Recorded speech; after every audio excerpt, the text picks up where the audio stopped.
Mae'n bwysig bod ni'n y Gymraeg yn gallu gweld a chlywed gweithio mawr y byd yn yn iaith yn hunan.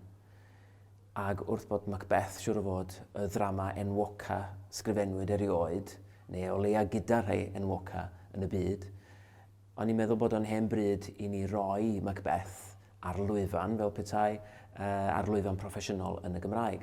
Wrth bod ni'n awyddus i chwarae efo'r syniad efo'r ffin yma rhwng ffuglen a realaeth, oeddan ni'n awyddus i lwyfanu'r gwaith yn un o'n cestyll hanesyddol ni, fel bod ni'n gallu rhoi argraff i'r gynulleidfa fod y ddrama yn digwydd rwan o flaen i llygyd nhw, hynny di fod Macbeth yn bodoli mewn gwirionedd, ac bod ni'n troi castell Caerffili yn gastell Macbeth.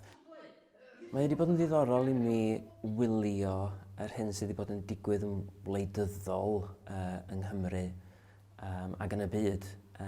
Oddi ar gwneud y penderfyniad i lwyfannu Macbeth.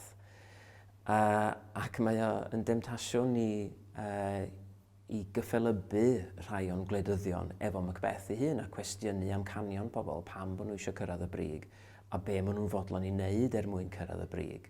A mae hwnna wedi bod yn ddiddorol. Ac dyna sydd yn ddifyr ynglyn â gwaith Shakespeare wrth gwrs. Maen nhw'n oesol berthnasol.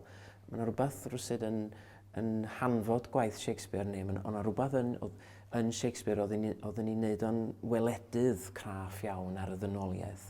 A mae'r hyn y gwelodd Shakespeare yn y ddynoliaeth, yr un mor berthnasol rwan ag oedden nhw yn oes Shakespeare ei hun.